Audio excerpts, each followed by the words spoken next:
Hello, dear listeners, and welcome once again to Superconnectivity. I am your host, Charlie Los Profesores Esserino.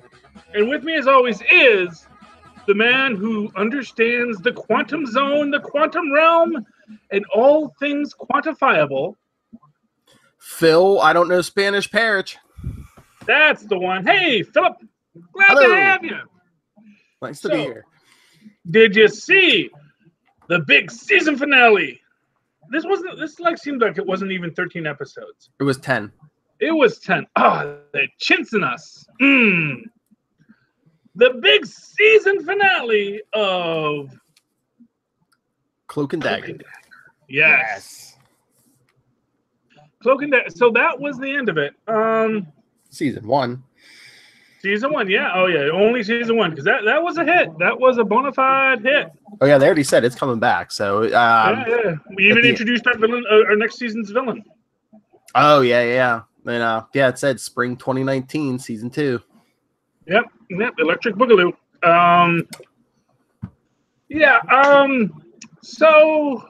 And we got more references to the larger MCU. Oh, yeah. Because that evil Roxxon executive mentioned Stark and Rand. Mm-hmm. Yes. Well, keep up with the Starks and Rands. Well, do you know the biggest reference to the MCU in this? Was it this week? This week, there was a huge reference to the MCU. Did I miss it? What was it? No, you had to watch it with commercials.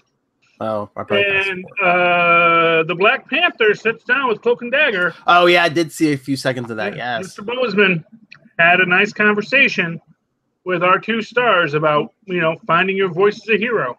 Mm-hmm. And I really appreciated that. It was like, it really made a connection for it. And I think they are trying to make these connections more. I mean, I think the biggest problem you have with these things is the time schedule, that you shoot films on a certain schedule and you shoot TV on a very different schedule. Mm-hmm.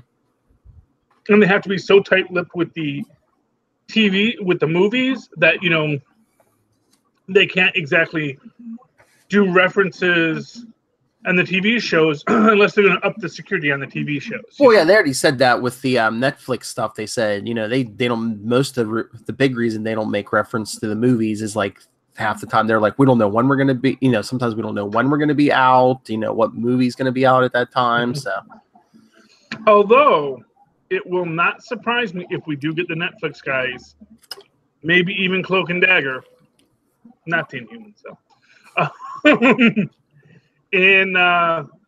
in Avengers 4, Electric Boogaloo. I thought you were going to say maybe one of them makes a reference to Captain Marvel, because at least, if it takes place in the 90s, for a fact that took place before any of those TV shows.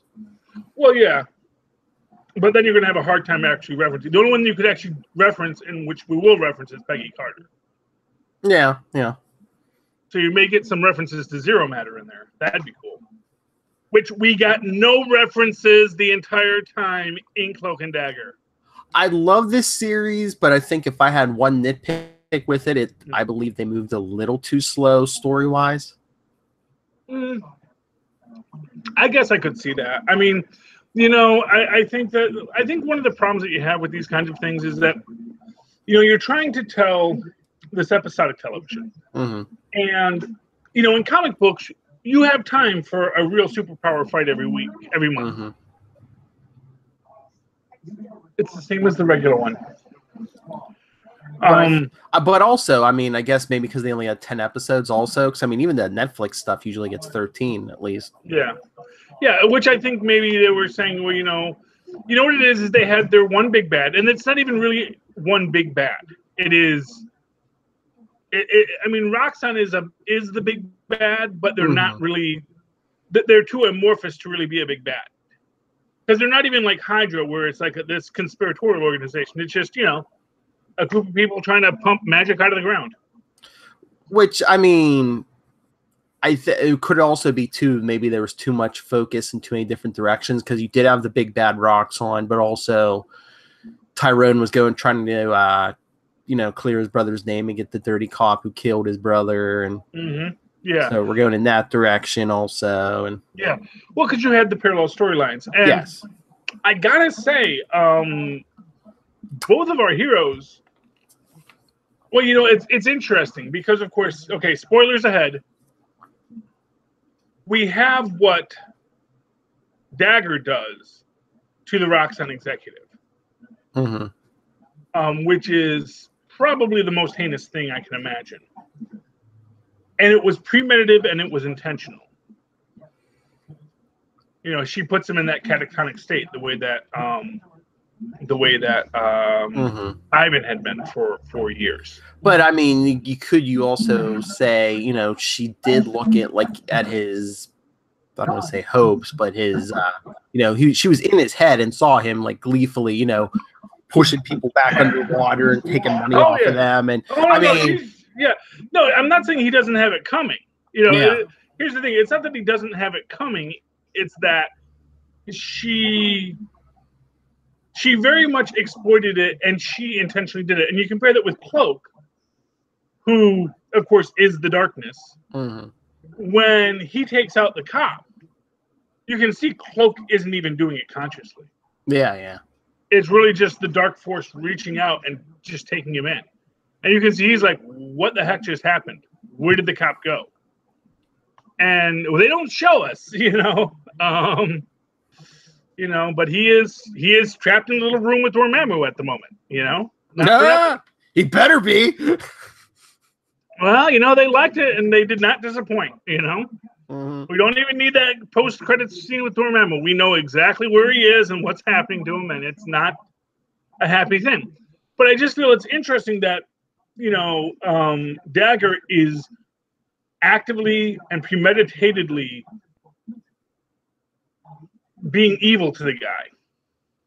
Whereas Cloak, it really just happens, And I find it interesting with the thing. I kind of felt the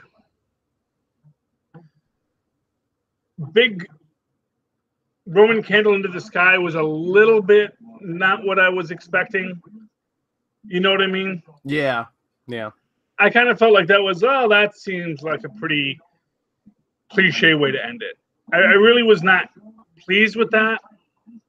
I mean, the explosions and all the people going crazy from it, that was interesting, but in general, I kind of felt that they resolved it in a very, a very traditional superhero-y way, but also kind of a hand-wavium kind of superhero-y way.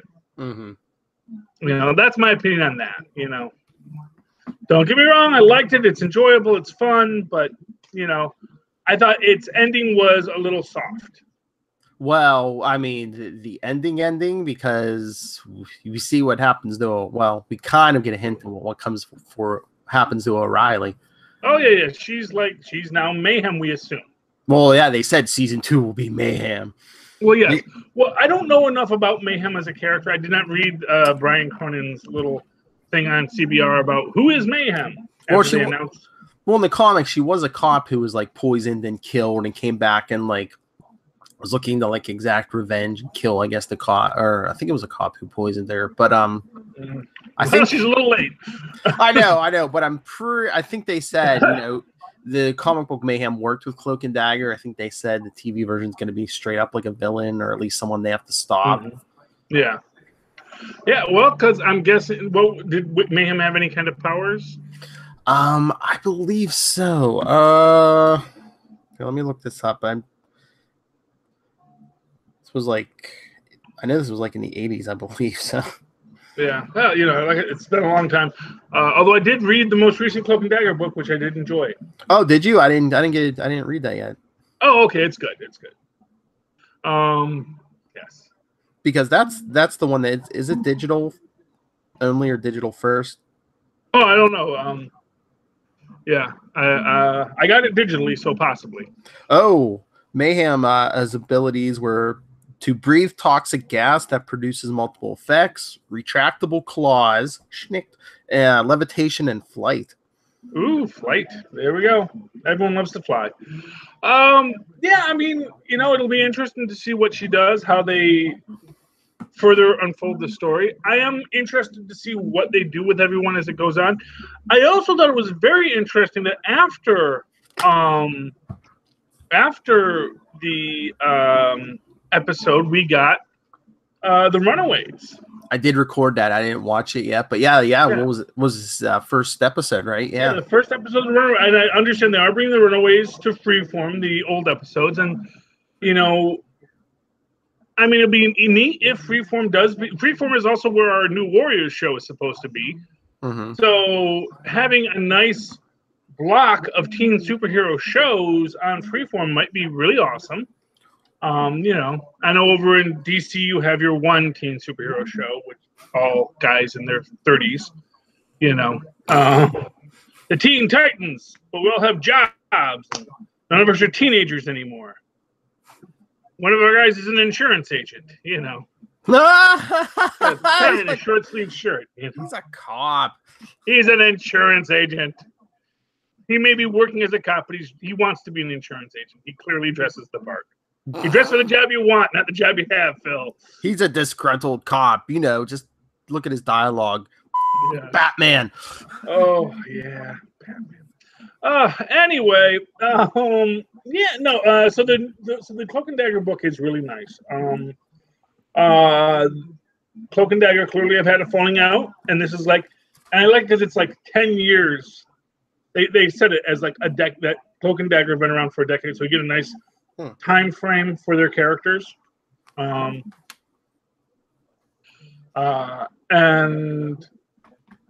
it's got a nice little mystery at the start that goes back to when they first got their powers, and it's neat. I'm really looking forward to the next Cloak and Dagger. It was a good book. I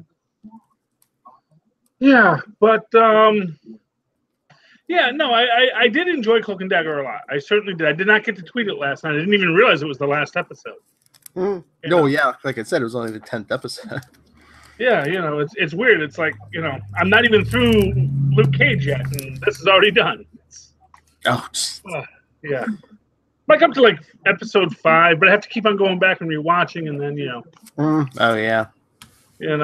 I need to watch ahead more. That's all there is to it. So what other comics did you read?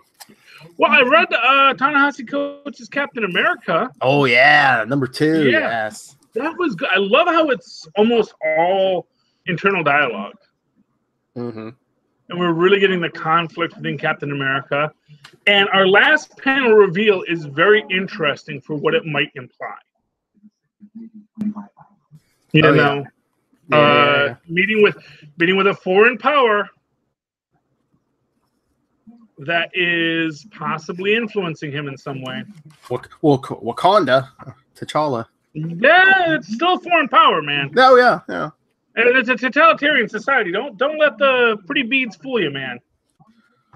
Well, I'm interested in is Ta-Nehisi Coates saying that we don't know the complete ramifications of when Kobik de-aged Steve.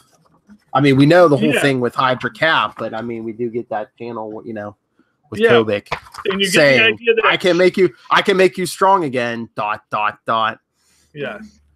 And it does seem like that he made a deal with Kobik. Mm-hmm.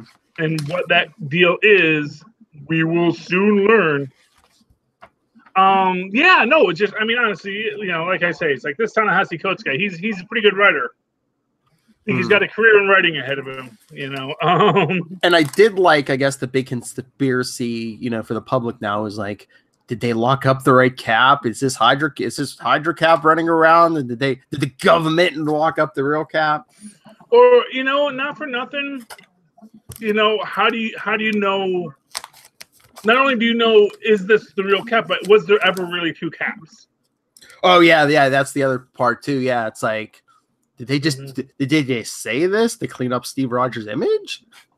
Yeah, but I loved what he says about all of the other Caps, the Nukes and the Grandmasters and Grand Directors, it was the Grand Director and good old Burnside. Although not for nothing, can't forgive Burnside, man. Burnside's prime for redemption. It was bad It was bad super soldier serum drove him insane. Come on. Well, I kind of hope Tanahashi brings back in Burnside. Really explores who this man is, and I'd love if Tanahashi coach would bring back Isaiah Bradley. Yeah. I know he's got some problems, but maybe there's, like I said, man, I've always felt that like Protocide and Burnside and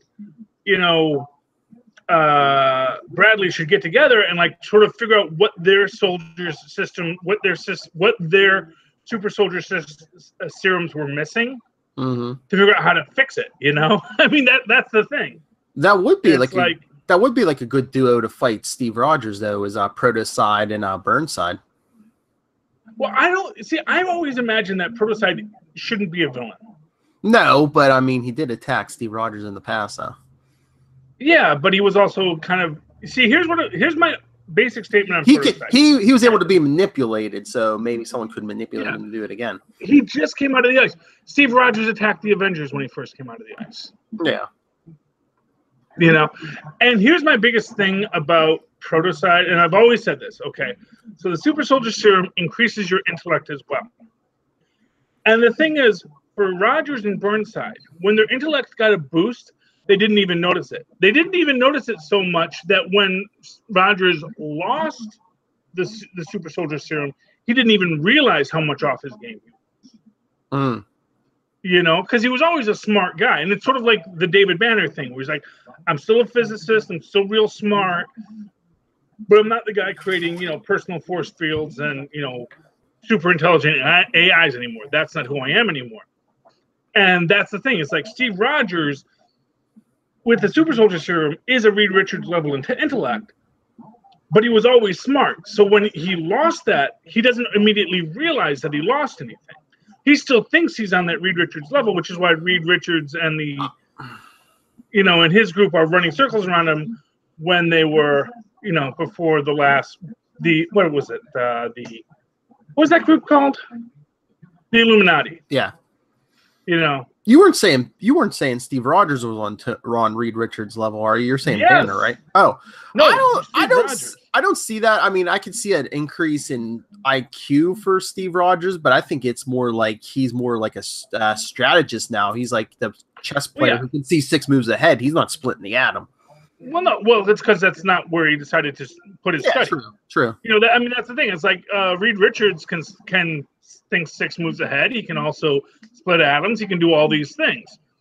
And that's the thing. It's like when you're on that level, there's different ways you can use it. I mean, you look at a guy like Nick Fury, again, a guy who's this brilliant strategist thinking about 16 different possible outcomes and preparing for all of them, like that Batman character.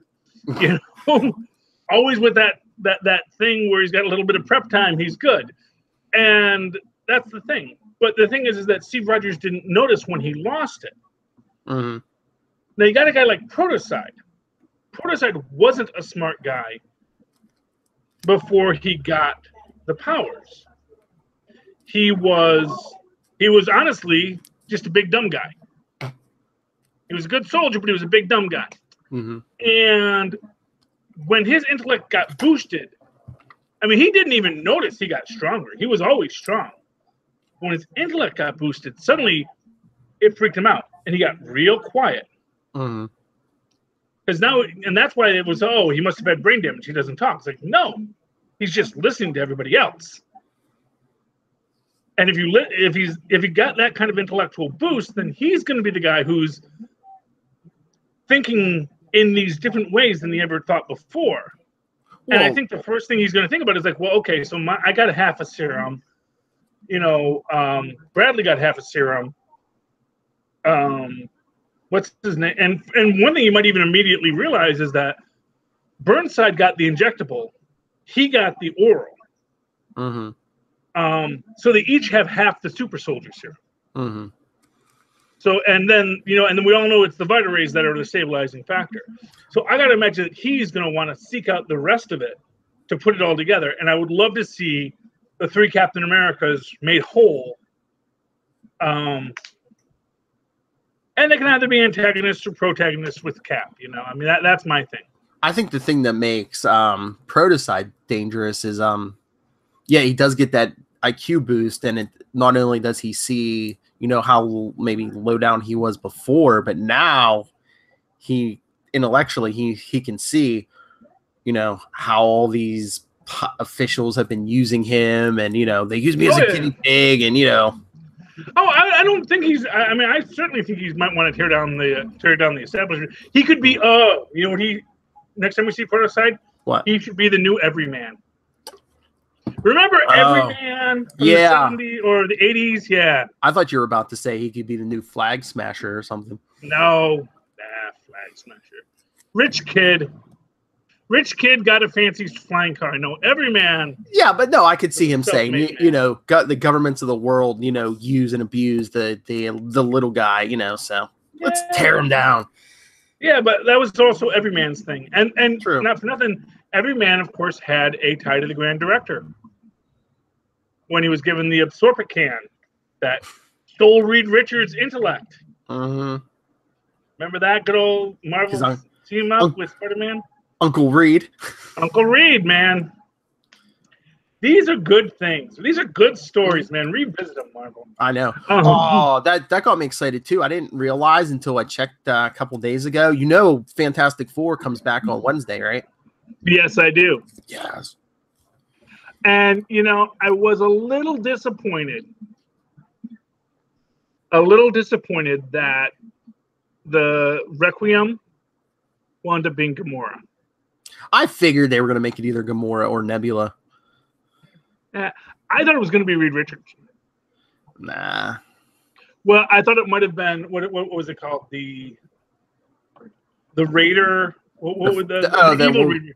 The Phantom Raider or whatever. Yeah. Because he has that Impossible Man. Not Impossible Man. Was it Invincible Man? Was the armor that Doom created? Well, actually, the Skrulls created first.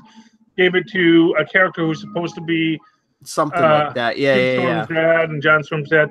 Yeah. The one who's covered from like head to toe. You couldn't tell who it was. Yeah. Exactly. Then in the 90s, that alternate Reed Richards used it. Yeah.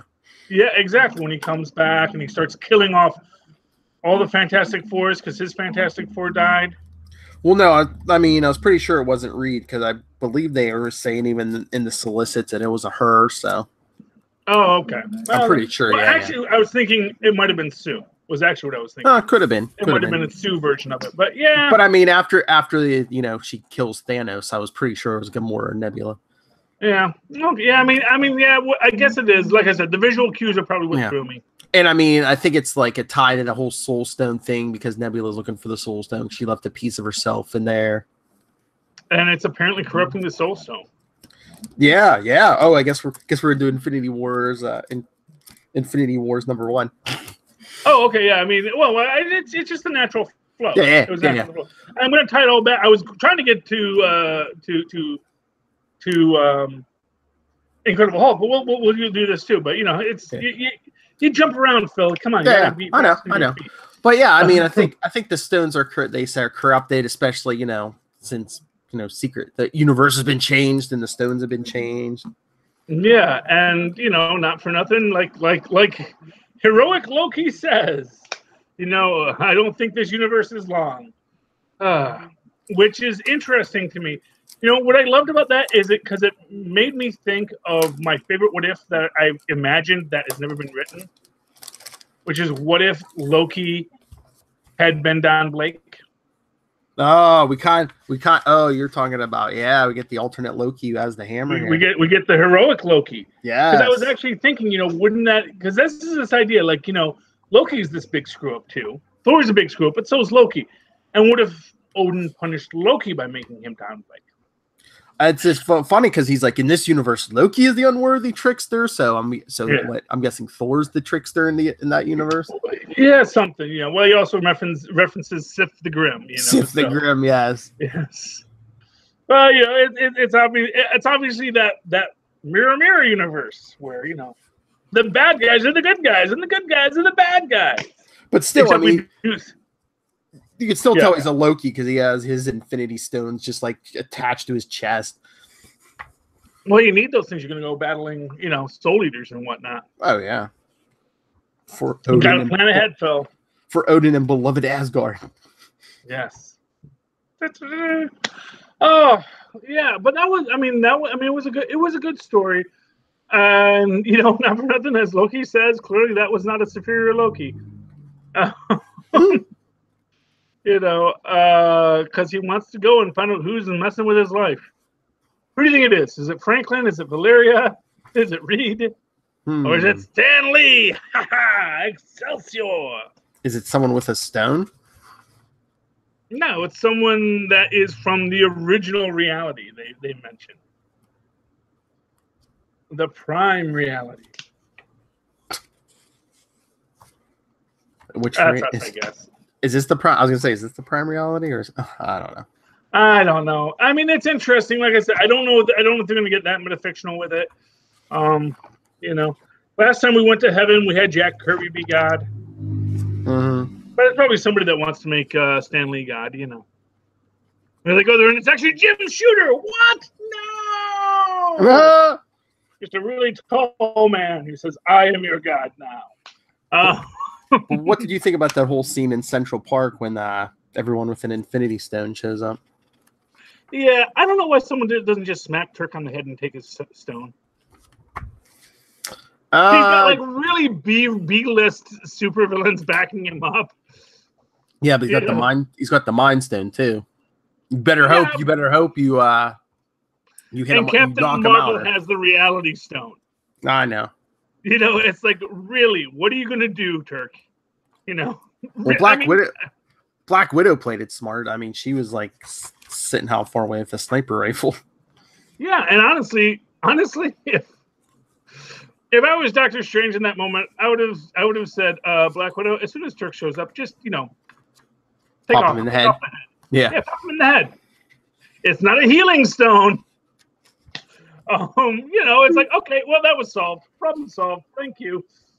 Or just let Black Widow do what she feels is best. Say, Black Widow, what do you think would be the best way to handle Turk with the Mind Stone? We do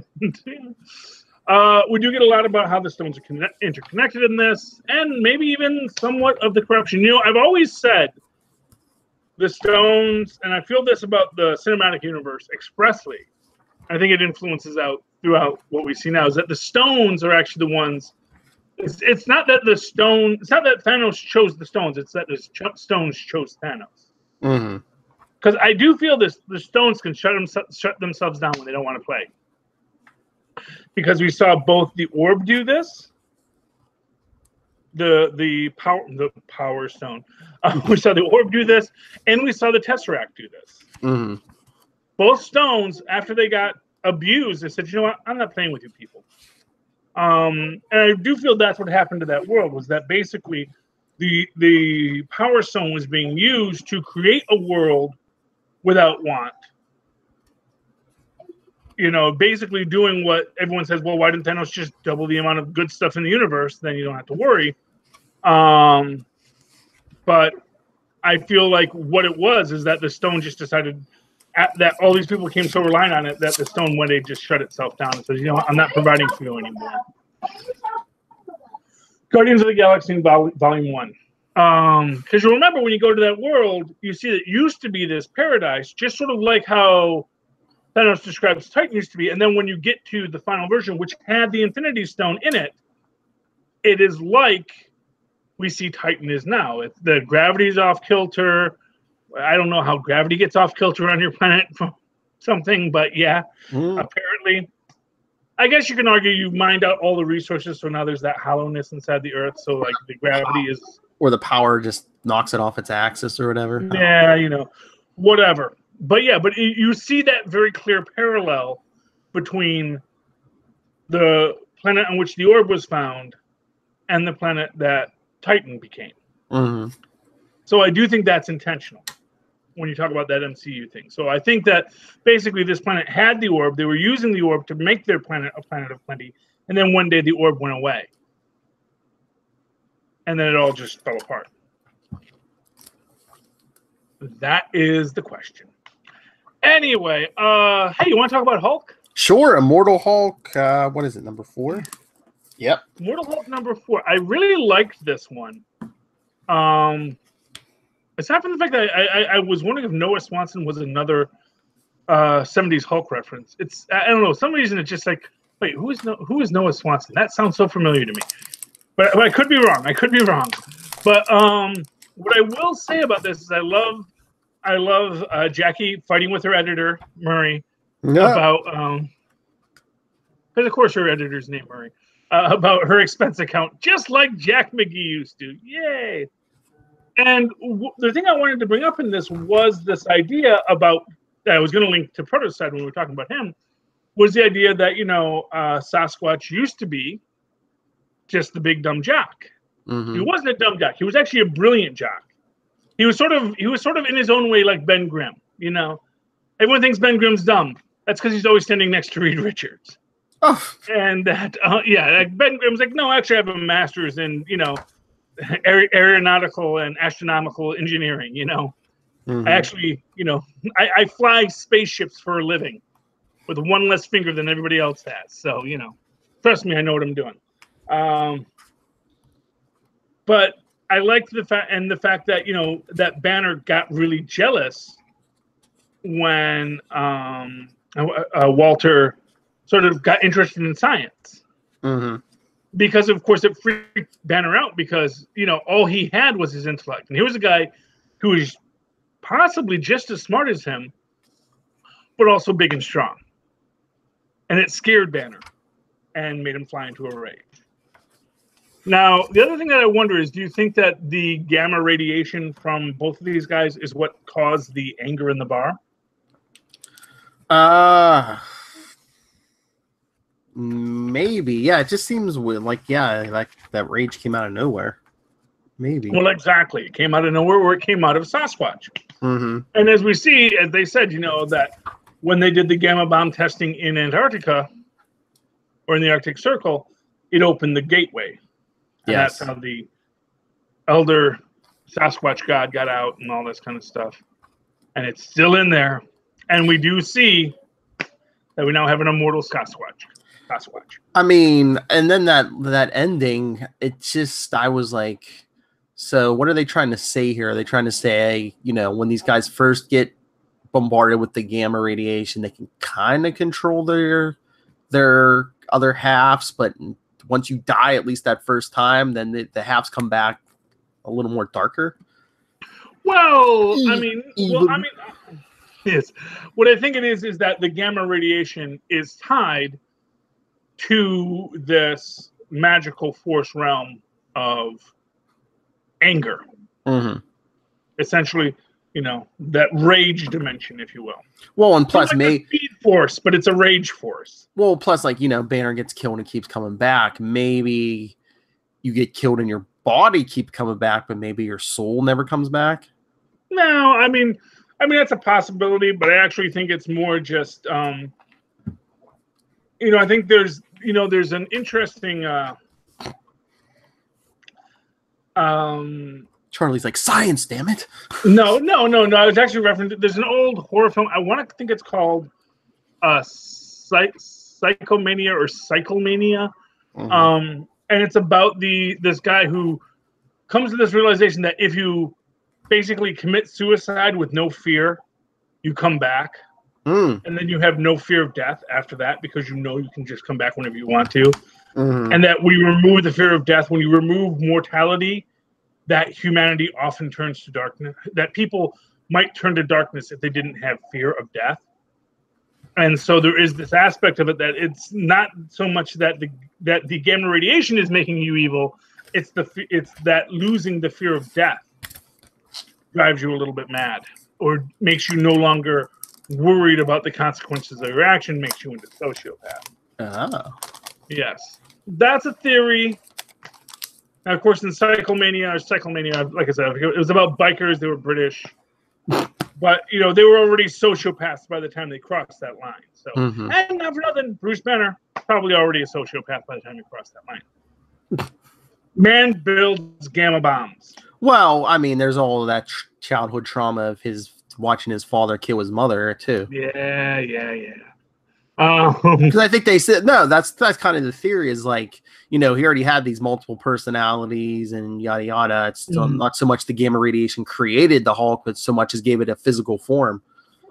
Well, yeah, exactly, and I think that's what we see with what we're seeing in Bruce Banner now is that sort of the Hulk, and there's an interesting point in that. You might have missed it, but the Hulk Banner has much more control of the Hulk than he lets on. Because remember, he says, "Because now it's dusk, or now it's sundown. It's his time. It's his time." But he's still Banner when he says that. No, ooh, yeah, yeah. And then we see Walter turn into Sasquatch, but it's now evil Sasquatch. Yeah, and yeah, because when Peter David wrote the Hulk, yeah, like they switched right at sundown. Like the Hulk didn't let Banner have a second. So I'm wondering, does Banner have more control over the Hulk, or does the Hulk have more control over Banner? No, there is no Hulk or Banner. There's only Zool. There's only one person. Well, yeah, I know, but I'm saying is Hulk is like, say, the dark half. Is the dark half have greater control now over the whole thing? Well, yeah. Well, Banner has always been the Hulk. Yeah. You know, and this is the thing is like, you know, there's a great what if about like what if I forget what it was called, but basically, what if Banner was the Hulk persona all the time, and then he would actually become like the nice guy after the Gamma Bomb? And it was basically just the fact that, you know, Banner was always this abusive monster, but that, you know, and there is an aspect of that idea that, you know, the Hulk actually had kept Banner in check for years, and I think maybe even with the loss of intellect that we see with Banner now, it's more just his own excuse to say, I want to fade away. I want to just be the Hulk. But I don't feel more. He kind of has. It's a similar problem that I always feel that Ben Grimm has, which is that Ben Grimm doesn't want to be the Thing, but he doesn't want to stop being the Thing either. Yeah. And for Ben Grimm, it is easy enough for him to walk away from being the Thing sometimes. I mean, he always wants to be the Thing, but you know, when he becomes a Ben Grimm again, he like enjoys it to some extent. I think Banner hates being Banner because all he wants is that power, because he is a sociopathic monster. Well, that's what I was gonna say. It's like it's like the Maestro. Is he getting to the point? Is he gonna get to the point one day where he's just like, you know what? Why do I need to be Banner? You know, I mean, the Hulk's getting more intellect, so I don't have to worry about getting dumb like back in the day. Two, the Hulk's body's gonna take, you know, weather the effects of old age better than Banner's body's going to. And which persona became Maestro? Was it Professor Hulk? It was Professor Hulk. It was Professor Hulk was Maestro. That basically left to his own devices, he would rather be Professor Hulk. And you'll remember that the thing about Professor Hulk was that he embraced his sociopathology. Because that's why he forgave Abomination for killing Betty. Because he didn't have any connection to her. Because he didn't have any connection to anyone. Because you can be a sociopath and still be a good guy. No, yeah, you can fake it. Exactly. Well, you know, I've often said that the key of sociopathology is persons who learn social cues without empathy. Yeah. So you know what you're supposed to do. You know how people be. You're like Dr. Doom. You know how you're supposed to behave. You know what the markings of a noble person are. You go through the motions. Yeah, you go through the motions. You go through everything you're supposed to do to be a hero. It's like being an actor. Yeah, yeah. Exactly. You know, or good old Otto, you know. He's a superior Spider-Man because these are the things I do to be a hero. Let me go be a hero. And then people get upset because you're not doing it for the right reason. I can't wait for Doc October. I'm so looking for the Superior Octopus ongoing series. Is there going to be a Superior Octopus? Yes, there's going to be. Well, there already is a Superior Octopus, and they're going to do a series for him. Why, yes, young man, there will be a Superior Octopus book coming soon. Yes, well, Otto got a cloned body, that was based off of Peter Parker's body, but it also had a appropriate amount of Octavius DNA. Are you talking about It's not a naughty. Scarlet Spider? No. Well, it was in the same arc with Scarlet Spider. You had, because basically, when Ben Reilly came back as the new, what is it? The new Jackal. The new Jackal. I thought Spider-Man 2 got that. Several times, yes. But you can't keep a good octopus down. That's the moral of the story. Octopi are smarter than spiders. Well, that was the other interesting thing. Ben Reilly, Scarlet Spider 22 is out this week, and Ben and Kane supposedly. I mean, the guy said his name is Gabriel, and he's supposedly an angel. But I mean, that old shtick. I know, but because he's like, well, you all just know about Mephisto and stuff. What, you can't believe that there's people on the other side. But like at first I saw him and I was like, wait a minute, is that what's his Glorian from Peter David's Hulk run? No. Oh, it could be, because that was Vegas too. Yeah. But would Glorian appear as Gabriel? I don't know. Well, I mean, maybe after that whole Hulk thing, he's like, well, no one's going to trust it. No one's going to trust it. Yeah, that's a fair. Who was the lady who killed everybody to make them happy? Who was that lady? That was also. Oh, was it Mercy or something? Mercy. I liked Mercy. I know. I'm surprised. I wouldn't be surprised if she shows up eventually. Yeah, well, Peter David had a good run in Vegas, and Well, basically, Ben's still looking for a cure for that young girl who's dying, and Gabriel says, "Here, take a vial of my blood. This will cure her instantly." There you go. So we'll see what happens, but you know what that actually sounds like? The plot to Runaways. Oh, that's actually a big plot line in Runaways. So that could be the the master. His name is the man. I want to say he's the master of something. The old Alpha Flight villain. I was gonna say, Master of the World or whatever. Master of the World. I think that might be Master of the World. That was his shtick. Or maybe it's good old Samuel Stearns. So I haven't watched the show yet, but if they're going to replay it on Freeform, I will. I did read that first series of Runaways. Yeah. Well, what I'll tell you, they don't call him out as the Master of the World. There are things about him that make you think, if you're familiar with who the Master of the World is, it makes you think that's who it might be. Mm-hmm. But they never call it out, and it is a mystery. It is very interesting how they play it out. So, highly recommended. It's good. I enjoyed it. It ends on kind of a weird note because it was supposed to get a second season and they never did.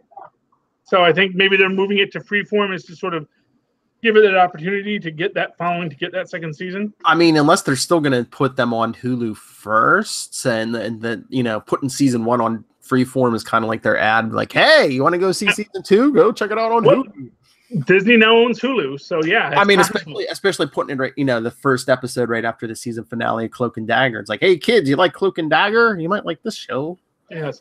You know what I'll say about Hulu is Hulu has some great original programming, but they have no idea how to get you to watch it.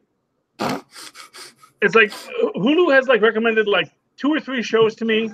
I fell in love with after I started watching them, but I didn't watch them for months and months and months. It's like, no, really, we think you're gonna like this. Do you think we think you're gonna like it. You think it's just a glut of content, because there's so much content out there now? Well, I think maybe Hulu just doesn't have the trust that Netflix has built up over the years. Yeah, no, I don't think no. And Netflix has a lot more tied in genre stuff. Oh yeah. Netflix is gonna milk these Marvel stuff to death.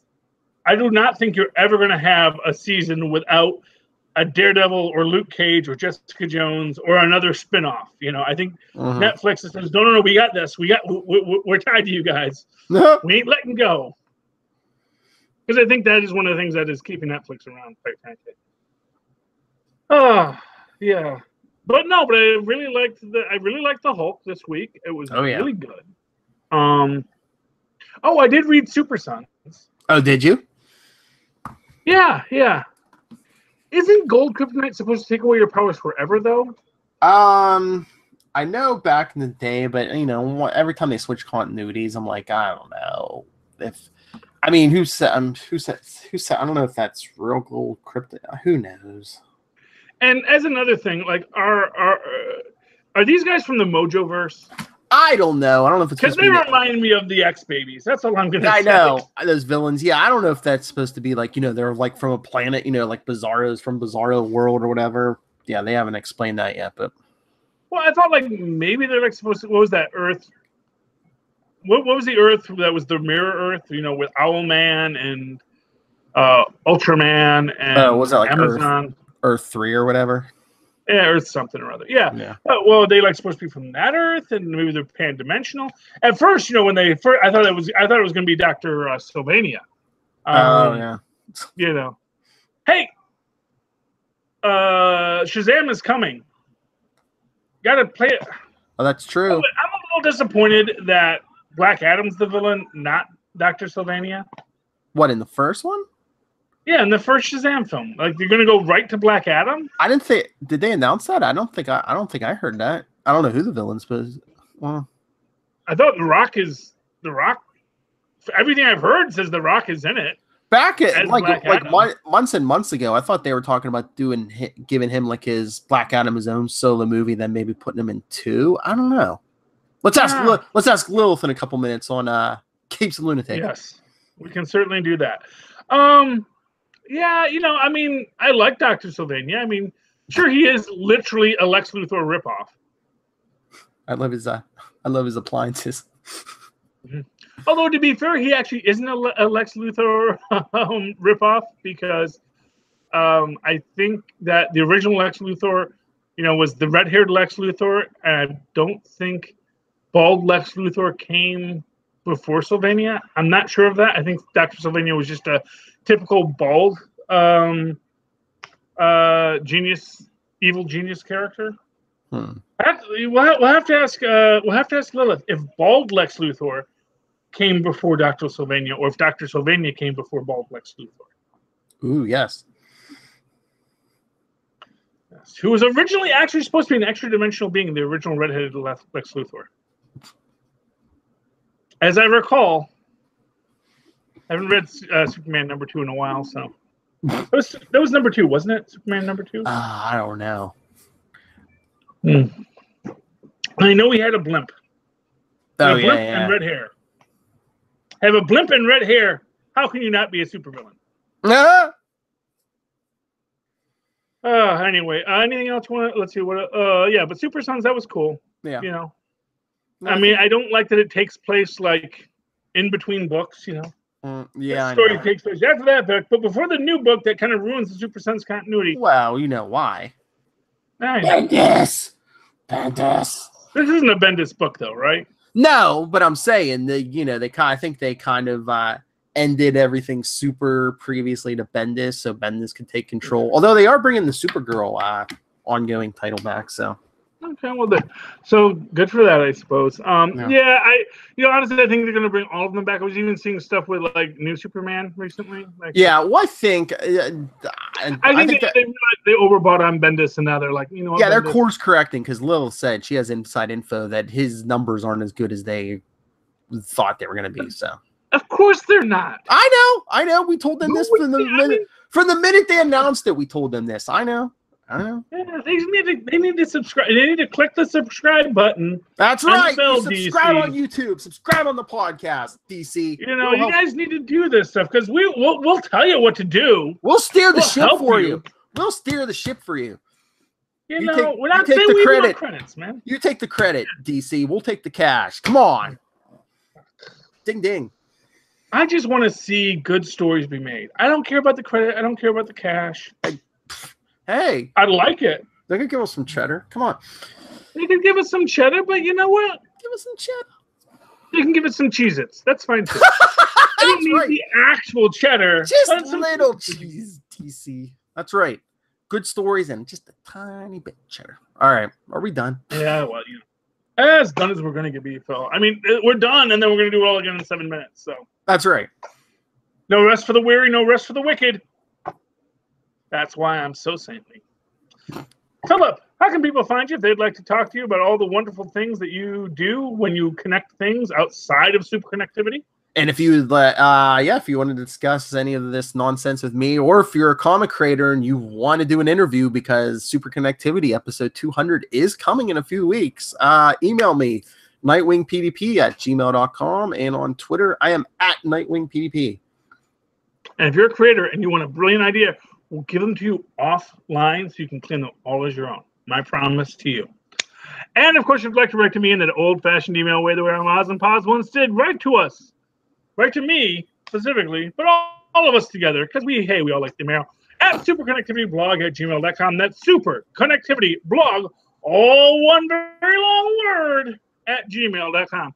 And of course, follow me on Twitter as I live tweet things like Cloak and Dagger, except I forgot to recently, or that new freeform show, The Runaways, which I hear is good.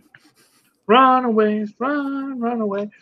At Charlie Esser, that's CharlieEsser. Look for the 2 E's in the middle for quality. And hey, give me a call at 614-382-2737 at 614-38K. Oh, nice. I forgot to mention. Yes, thank you.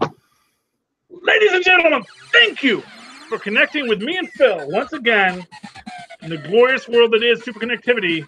Make sure next week you're right back here to Super Connect with us once again. Good night. And there come back next week so you know what we're definitely probably gonna be talking about, right? Fantastic Four #1. Oh yeah, that book. I'm looking forward to it. I'm sure it'll come up. Yes. That's an $8 book, right? I don't think it was that much. It might have been what, 6? Good maybe? thing I got that job. I think it's like 5 or 6. Yeah, I don't think they went 8. Yeah, okay. Go 6, don't go 8, Marvel.